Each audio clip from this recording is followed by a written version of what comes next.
Creating automation in Airtable is a powerful way to streamline workflows by triggering actions based on specific conditions. Here's how you can set up automation in Airtable. Open your base. Start by opening the base where you want to create the automation.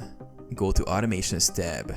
Click on the Automations tab located at the top of your base. If you don't see it, ensure that your plan supports automations. Create new automation. Click the Create an Automation button to start setting up a new automation. Set the trigger. The first step is to define the trigger, which is the event that will start the automation. Common triggers include when a record is created or updated, when a field value changes, when a specific condition is met.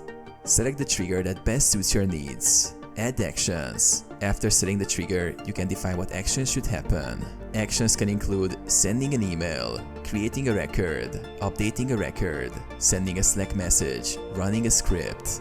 Configure the action according to your preferences. Test and turn on. Test your automation to ensure it works as expected. Once confirmed, click Turn on to enable the automation.